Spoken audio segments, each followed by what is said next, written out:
सभी आमजनों को मेरा नमस्कार।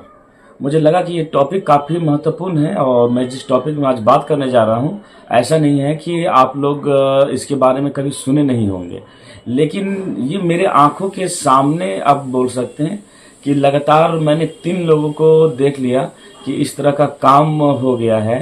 तो मैंने सोचा कि क्यों ना एक बार जागरूक करने के लिए आपके पास मैं आऊँ और बताऊं, क्योंकि मैं नाम तो नहीं ले रहा हूं, लेकिन वीडियो के ये में जो खासकर मेरे एकांश के शिक्षक साथी हैं वो लगभग समझ जाएंगे कि किनके बारे में मैं बात कर रहा हूं।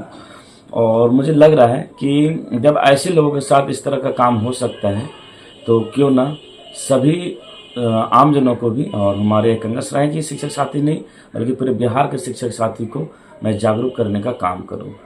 तो ये जो मैटर है ये है फ्रॉड से जुड़ा हुआ। तो आए दिन आप लोग भी सुनते होंगे या कभी बैंक में कॉल करते होंगे या कहीं एडवर्टीजमेंट में भी आता है कि बैंक कभी भी आपसे ओटीपी, सीवीवी जो आपका जो एटीएम कार्ड होता है और जहां सिग्नेचर का जो कॉलम होता है उस कॉलम के बगल में 3 डिजिट का एक नंबर होता है, उसी को सीवीवी नंबर होता है। तो कहा जाता है कि आप किसी भी अनजान आदमी को सीवीवी ओटीपी शेयर ना करें। साथ में आप लोग जब अगर बैंक के कस्टमर केयर को कॉल करते होंगे तो वहां पर भी ऑन रिकॉर्डेड एक वॉइस आता है जिसमें कहा जाता है कि कभी भी बैंक कर्मी जो है आपसे ओटीपी की मांग नहीं करता है। तो समझिएगा कि फ्रॉड करने वाले तरह तरह के हथकंडे अपनाकर आपको कोशिश करेंगे कि आपको हम ठग ले और आप ठगी के शिकार हो सकते हैं।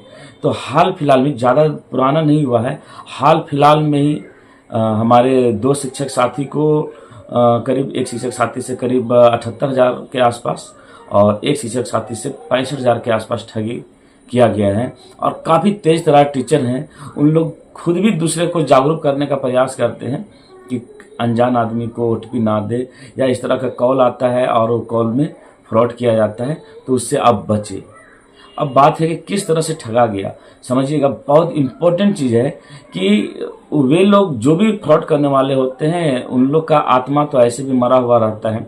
कभी नहीं सोचते हैं कि किसी का मेहनत का कमाई को हम लूटने का प्रयास कर रहे हैं, जो हमें नहीं करना चाहिए। लेकिन उन लोग का ये काम ही है, वो करेंगे ही, क्योंकि उनका जमीर तो बिल्कुल मरा हुआ रहता है। और साइबर क्राइम में भी केस करने के बाद वो पैसा वापस आता है कि नहीं आता है इसका तो मुझे जानकारी नहीं है, लेकिन हाँ ये मैं कहूँगा कि अगर साइबर क्राइम में आप केस करते हैं और उसमें से अगर एक अपराधी भी पकड़ा जाता है और उसके पकड़ाने के बाद अगर कुछ क्लू मिलती है और जिससे सरकार को साइबर क्राइम में जो काम कर रहे हैं कर्मी को आगे और उसको सर्च करने और खोजने के लिए अगर मदद मिलता हो हो सकता है कि आने वाले भविष्य में किसी के साथ फ्रॉड ना हो और इसमें बेहतर काम साइबर क्राइम या इंजीनियर्स या सरकार द्वारा किया जा सकता है। तो मैं बात कर रहा हूँ, मैं पहले ही बोला कि मैं नाम नहीं ले रहा हूँ, क्योंकि नाम लेकर के बोलना मेरे ख्याल से उचित नहीं है। लेकिन अभी मैं हाल फिलहाल का बात कर रहा हूँ 2 तारीख का। 2 तारीख में मैं खुद भी वहाँ पर मौजूद था। हम लोग 3-4 लोग बैठे हुए थे, मेरे बगल में ही एक शिक्षक साथी बैठे हुए थे। उनके पास अचानक कॉल आया। समझिएगा मैं क्यों बताना चाह रहा हूँ। अक्सर लोगों से मैं सुनता हूँ और कहते हैं कि नहीं, किसी भी अनजान आदमी को ओटीपी नहीं देना है। उन लोग भी जानते हैं कि शायद हम ओटीपी मांगे तो हमें जो जिससे भी हम बात कर रहे हैं वो फ़ोन में ओटीपी ना दे। लेकिन उन लोग तरह तरह के अलग अलग चीज़ भी हथकंडे के रूप में अपनाते हैं और आपको ठगी का शिकार कर सकते हैं। तो जो मेरे सर थे साथ में जो बैठे हुए थे, 2 तारीख को कॉल आता है, मेरे बगल में ही वो बैठे हुए थे। आप लोग भी जानते होंगे, आप लोग अक्सर गूगल पे, फोन पे और तरह तरह का जो यूपीआई आईडी है, जैसे भीम यूपीआई है और भी अलग अलग है, जिसका आप लोग उपयोग करते होंगे। तो उपयोग कीजिए, बहुत अच्छा चीज़ है। आज के समय में अगर आपके पास कैश नहीं है, मोबाइल है और तकनीक है आपके पास, यूपीआई आईडी यूज कर रहे हैं तो कहीं भी अच्छे से सर्वाइव कर सकते हैं। इसीलिए बिल्कुल अच्छा है, आप उसको यूज कीजिए। लेकिन थोड़ा सा हमें सजग होना है, किसी भी प्रकार से लालच में नहीं आना है। सर को फ़ोन करके बोलते हैं कि आपने जो फ़ोन पे से पेमेंट किया है और पेमेंट करने के बाद से कुछ कैशबैक आपको मिला है, तो कैशबैक आप रिडीम करवा लीजिए। तो उन्होंने पूछा कि मतलब क्या है रिडीम के लिए, तो उन्होंने कहा कि मैंने आपको कुछ कोड दिया है, उस कोड को आप रिसीव कर लीजिए, आपका कैशबैक आपको मिल जाएगा। समझिएगा, वो सर से नहीं बोल रहा है कि आप हमें ओटीपी दीजिए, क्योंकि समझ रहा है कि अगर पढ़ा लिखा आदमी को फोन किए, या ऐसा नहीं है कि केवल पढ़ा लिखा आदमी, आज के डेट में हर एक लोग सजग हो गए हैं कि मुझे ओटीपी नहीं देना है। शायद ही कोई बंदा जो है वो ठगी का शिकार हो ओटीपी के मामले में, लेकिन शायद ही मैं बोल रहा हूँ, लेकिन जरूरी नहीं है। लेकिन उनके पास जिस तरह से कॉल है, मैं उसका बात कर रहा हूँ। तो जो कॉल किया, उन्होंने सर से कहा कि आप जो भीम यूपीआई यूज कर रहे हैं, पेफोन जो यूज कर रहे हैं, उससे आप जो पेमेंट करते हैं, तो पेमेंट करने के बाद कुछ कैशबैक मिलता है। तो सभी जानते हैं मोस्टली लोग कि जब मैं यूपीआई का यूज करता हूं तो उसमें कुछ ना कुछ कैशबैक मिलता है। आप लोग देखते होंगे, ये गूगल पे अगर यूज करते होंगे तो उसमें स्क्रैच का ऑप्शन देता होगा कलर में, ये आप डिस्प्ले में देख सकते हैं कि किस प्रकार से दिया हुआ रहता है। जिसे आप स्क्रीन में उंगली से टच करते हैं, उसमें कुछ ना कुछ कैशबैक या कुछ भी चीज़ आपको है सो मिल जाता है। तो सर को कहा कि आप जो पेफोन यूज कर रहे हैं तो उसमें कुछ कैशबैक आया हुआ है, इसे आप रिडीम क्यों नहीं कर लेते हैं? आपको मैंने एक कोड भेजा है, उसको आप रिसीव कीजिए, आपको कैशबैक मिल जाएगा। तो ये सोचे कि वहां से आया हुआ है कुछ, तो हम उसको रिसीव कर लेते हैं। इन्होंने रिसीव किया, और जो कोड जो था वो शुरू में बोले कि 2900 कुछ रुपया का आपका आया हुआ है, आप उसको रिडीम करवा लीजिए। तो ये कोड सोच करके उसको रिसीव किए, लेकिन जितना वो कोड बोल रहा था वो कोड नहीं था, एक्चुअली वो कोड के नाम पे अमाउंट था। तो बोला 2900 कुछ रुपया का, 2900 कुछ है कोड, 2900 कुछ रुपया का आपका कैशबैक आया हुआ, शुरू में ये बोला। उसके बाद से जो कोड आया हुआ था, उन्होंने कोड को रिसीव किया, और कोड को रिसीव करने के बाद से बोला कि मैंने फिर से आपको एक कोड भेजा है, आपका जितना पैसा है टोटल पैसा आपका रिडीम हो जाएगा। उसको दोबारा कोड भेजने के बाद बोला उसको आप रिसीव कर लीजिए। इस तरह से कुल 9 बार इनको कोड भेजा है, और 9 बार इन्होंने उसको रिसीव किया है। और कोड जो लिखा हुआ था एक्चुअल में वो अमाउंट था। जैसे वो बोला कि 4998 रिसीव कीजिए, आपका लिखा हुआ होगा 3994, रिसीव कीजिए, आपका लिखा हुआ है 3478। तो ये 3478 4998 जो मैं ये बोल रहा हूँ ये कोड के नाम पे, उतना अमाउंट था जो इनके अकाउंट से कटता जा रहा था। और ये इनसे तो ओटीपी तो मांगा नहीं है, ये तो समझ नहीं पा रहे कि ओटीपी देंगे तब तो पैसा कटेगा, लेकिन एक अलग तरीके से वो साइबर क्राइम कर रहा है, एक अलग तरीके से हैक करके ये कोशिश कर रहा था। और वो कोड के नाम पे इनका अकाउंट से उतना पैसा कटते जा रहा था। कुल 9 बार में करीब 39,000 कुछ रुपया इनके अकाउंट से कटा है, मतलब करीब 40,000 रुपया, 40,000 के आसपास इनके अकाउंट से कट गया। और जब पैसा पूरा कट गया तब इनको होश आया कि मेरे साथ फ्रॉड हो गया है। ये तुरंत कस्टमर केयर को कॉल किए। कस्टमर केयर भी बोला कि नहीं, आपके साथ फ्रॉड हो गया है, क्योंकि ये सारा का सारा पैसा जो है वो बीच में लटका हुआ नहीं है, ये कुल सारा जितना भी पैसा था वो अलग अलग 9 बार में ट्रांजेक्शन हो चुका है। उसके बाद इन्होंने साइबर क्राइम का ऑनलाइन साइट होता है जिसमें आपको केस करना होता है, रजिस्टर करना होता है अपना सारा चीज़ जितना कटा है, उसका यूटीआर नंबर है, ट्रांजेक्शन आईडी है, वो सारा चीज़ अटैच करके वो उसका एक प्रोसेस होता है। आप साइट को खोल करके देखेंगे तो आपको पता चल जाएगा। तो इन्होंने साइबर क्राइम में तुरंत है सो ऑनलाइन लॉगिन करके अपना रिपोर्ट तो दर्ज कर दिया। अब पैसा आएगा नहीं आएगा ये तो मैं पहले बता चुका हूँ कि आज तक किसी का सुना नहीं हूँ कि पैसा वापस आया है। तो समस्या है कि आपका एक मेहनत का कमाई है, आप ठगी का शिकार ना हो जाए। तो ये ठगी का शिकार हमेशा एक याद रखिए कि कोई भी अनजान आदमी आपको अगर फ़ोन कर रहा है, तो मैं फिर वही नहीं कि एक कॉल रिकॉर्डेड का मैं शुरू में जो बात कर रहा था, मैं उसी चीज़ को नहीं रिपीट कर रहा हूँ कि उसमें भी होता है कि कोई भी अनजान आदमी को ओटीपी ना दे। तो मैं ये नहीं बोल रहा कि अनजान आदमी को ओटीपी ना दे, अनजान आदमी को ओटीपी तो देना ही नहीं है, किसी भी हाल में नहीं देना है। लेकिन किसी भी कंपनी द्वारा पैसा लेन देन का बात होता है और अपने मन से कर रहा है, तो साफ समझिए उस कॉल को आपको अवॉइड कर देना है। किसी भी प्रकार से आप बात को समझ रहे होंगे। जैसे सर को वो ओटीपी नहीं मांगा, मैं बार बार रिपीट कर रहा हूँ, सर को ओटीपी नहीं मांगा है, वो बोला कि आप रिसीव कीजिए। तो किसी भी प्रकार से आपसे वो बात करे कि आपका इतना पैसा है, आप इसको ले लीजिए, आपका इतना पैसा है आप दे दीजिए, किसी भी प्रकार से वो बोले तो आपको मतलब उधर से कोई भी कोड दे, कुछ भी दे, आप उस लिंक में क्लिक नहीं करना है। उसके साथ आप याद रखिएगा कि मोबाइल में कई बार आप देखते होंगे कि इस लिंक में क्लिक कीजिए आपको इतना ही मिलेगा। व्हाट्सएप ग्रुप में अक्सर आता है कि ये ओकेजन में ये ओकेजन में आपको इतना रुपया का रिचार्ज मिल रहा है, ये ओकेजन में आप ये कीजिए आपको इतना रुपया का इनाम मिलेगा। उसके बाद उसमें आप क्लिक कीजिएगा, आगे प्रोसेस कीजिएगा तो आएगा इसको 5 आदमी को सेंड करो। अब पता चला कि 5 आदमी को आप सेंड किए हैं, 5 आदमी तो क्लिक करे या ना करे, आप उसमें प्रोसेस किए हैं, तो हो सकता है कि आपका मोबाइल हैक करके आपका अकाउंट को खाली कर लेगा। तो याद रखिएगा, किसी भी अनजान लिंक में मोबाइल का मैसेज में आए या तो फिर आपका व्हाट्सएप में आए, उसको हमको टच करना ही नहीं है, डायरेक्ट उसको डिलीट कर दीजिए ना। अगर आपको नहीं आ रहा है तो कोई जानकार आदमी है उसको स्क्रीनशॉट लेकर के व्हाट्सएप कर दीजिए कि क्या चीज़ का लिंक आया है, ये नहीं कि पता चला कि कुछ मेरा इंपॉर्टेंट चीज़ है वो ही डिलीट हो गया।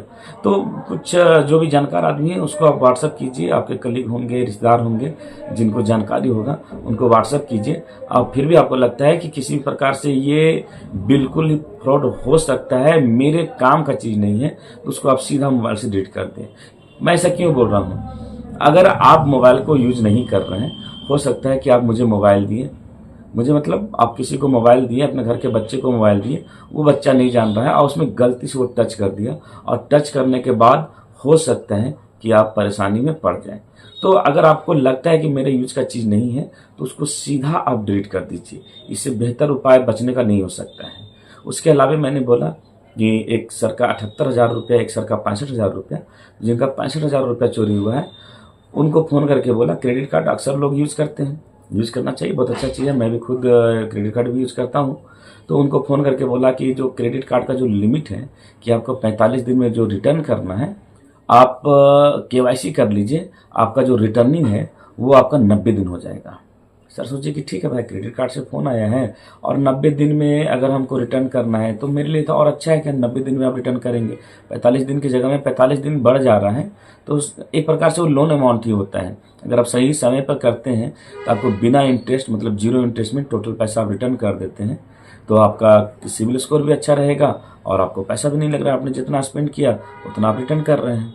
तो वे सोचे कि चलो 90 दिन में कर रहे हैं, मुझे समय मिल जा रहा है तो मैं करवा लेता हूँ। केवाईसी के नाम पे इनसे आधार कार्ड और पैन कार्ड मांगा, और ये करने के बाद से बोला कि सर आपके पास ओटीपी आया होगा। अब उन लोग बात के जाल में इस तरह से आपको फंसा लेते हैं कि लगेगा ही नहीं कि वो मेरे साथ फ्रॉड कर रहे हैं, ये मेरे हितैषी हैं, ये मेरे अपने हैं, आपको ये फीलिंग करवा देते हैं। अब सर जो हैं वो पढ़े नहीं कि उसमें अमाउंट भी लिखा हुआ है, वो ओटीपी दे दिए, और इस तरह से चार बार में, एक बार में नहीं 4 बार में इनके अकाउंट से 65,000 कुछ रुपया फ्रॉड कर लिया गया। वो 2 दिन में किया है। जब इनका पैसा कटा तो ये बोले कि मेरे अकाउंट से पैसा कट रहा है, पैसा कट गया। तो बोलता है कि सर पैसा कैसे कट गया, पैसा तो नहीं कटना चाहिए था, हो सकता है कुछ प्रॉब्लम हो रहा होगा, कोई बात नहीं, कल मैं आपको फ़ोन करके आपका पैसा मैं रिटर्न कर दूंगा, 24 घंटा का समय इसमें लगता है। और 24 घंटा के बाद नेक्स्ट डे फिर कॉल किया, बोला कि सर आपका पैसा रिटर्न हो जा रहा है, आपके पास ओटीपी गया होगा, और ओटीपी गया होगा तो फिर उसमें जो अमाउंट डाला हुआ था फिर 20,000 19,000 इस तरह से था, और करीब 2 दिन में 65,000 रुपये इनके अकाउंट से कट जाता है। तो वे लोग इस तरह से आपको जाल में या मोह माया में, आप जो भी उसको कर सकते हैं, इस तरह से फंसाते हैं कि आपको रियल में विश्वास हो जाता है, और रियल में विश्वास हो जाएगा। क्योंकि जब इस तरह के तेज तरार टीचर के साथ ये घटना घटती है तो लगता है, मैं नहीं बोल रहा हूँ सारे टीचर तेज हैं और सारे आम जन भी तेज हैं, ऐसा नहीं है कि मैं ये बात कर रहा हूँ, लेकिन एक होता है कि पार्टिकुलर कुछ लोग जो दूसरे को जागरूक कर रहे हैं, आज उनके साथ घटना घट जाए तो रियल में लगता है कि मैं कैसे बचूं और कैसे मैं अपने जो कमाई है, मेहनत का जो रकम है, उसे मैं कैसे रखूं अच्छा से, ताकि ये किसी बेईमान आदमी के संपर्क, मतलब बेईमान आदमी को ना मिल जाए, ठगी का हम शिकार ना हो जाए। तो सर जिनका मैं बात किया उनको 65,000 रुपये के आसपास उनको ठग लिया। तो समझिए कि 65,000 रुपये छोटा अमाउंट नहीं होता है। एक और सर हैं, मैंने उनसे पूरा डिटेल तो नहीं लिया, लेकिन उनसे भी तरह तरह से बात, मतलब अपने जाल में, अपने बातों के जाल में फंसा करके उनसे भी करीब 78,000 रुपया जो है उनसे भी ठग लिया। तो ये बहुत अजीब लगता है सुन करके। मैं अंत में यही कहना चाहूँगा कि याद रखें, कोई भी आदमी आपको अगर फ़ोन करता है, अपना है तो ठीक है कि अपना है, आप जान ही रहे हैं कि क्या है, बात है, नहीं है। लेकिन अगर अपना भी कर रहा है और बोल रहा है कि इसमें आप काम कीजिए, इसमें ये कीजिए, वो कीजिए, इसमें ऐसे करवाने से ऐसे होता है, तो आप उसको अच्छा से इंक्वायरी कर लीजिए। समझिएगा मैं क्या करूँ। कोई अपना आदमी है, वो बोल रहा है कि यहाँ पर जा करके आपको इतना रुपया मिल जाएगा, और बात है ऑनलाइन कुछ काम करने का। तो ऑनलाइन का जब बात आ रहा है तो उसे अच्छे तरह से इंक्वायरी कर ले, अगला के बोलने पे और उसमें डायरेक्ट जा करके रुपया का लेन देन वहाँ पर नहीं करेंगे। इस चीज़ को भी आप लोग ध्यान देंगे। मैंने पहले भी बोला, अभी फिर रिपीट कर रहा हूँ, किसी भी अनजान लिंक में क्लिक नहीं करेंगे। कोई भी आदमी आपको फ़ोन करके लालच देता है कि आप अपना पैसा ले ले दे दें, इस तरह से आपका ये है अकाउंट बंद हो जाएगा या कुछ भी। मेरे पास भी एक बार फ़ोन करके बोला कि मैं आपका अकाउंट बंद कर दे रहा हूँ, आप KYC नहीं करवाए हैं, आज का आज KYC करवाइए। तो मैंने कहा कि आज का आज KYC कहाँ से संभव है? तो बोले कि ठीक है, आप ऐसा कीजिए, आधार कार्ड पैन कार्ड मुझे आप बताइए, मैं आपका KYC कर देता हूँ। तो अगर मैं उसको आधार कार्ड पैन कार्ड दे देता तो मैं भी फ्रॉड का शिकार हो जाता। तो कोई भी आके आपको डराने का कोशिश करे या प्यार से भी बात करने की कोशिश करे तो किसी भी हाल में अपना OTP शेयर ना करें। साथ ही कोई कोर्ट का भी नाम ले रहा है तो आप उसमें ये ना करें। मतलब सीधा समझिए, अनजान कॉल पैसा के बारे में, आपका बैंक खाता के बारे में, ATM के बारे में, क्रेडिट कार्ड के बारे में किसी भी प्रकार से अगर वो बात करता है, आप उसे नहीं जानते हैं तो सीधा कॉल को अवॉइड कर दें। आप ज़्यादा देर तक उसके संपर्क में भी ना रहें। कुछ लोग बोलते हैं कि नहीं, मैं तो कॉल किया, उसे मैंने बहुत सुना है, ठीक है, आप लंबा समय तक उसे सुना दिया, तो उसने बहुत अच्छा काम किया। हो सकता है कि उतना देर आपके साथ वो कॉल में रहने के कारण आपका मोबाइल को हैक कर ले, लाइन में रह रहा है और उतना देर में आपका हैक कर ले। तो ये सब चीज़ से बचें। आप उसको सुनाने में या अपना काबिलियत दिखाने में आप गलती से अपना मोबाइल को भी हैक ना कराते। तो ये सब चीज़ें अवॉइड करता है। आपको जैसा ही लगता है कि ये कोई अनजान आदमी है और मेरे खाता अकाउंट ये सब के बारे में बात कर रहा है, आप सीधा फ़ोन काट दें।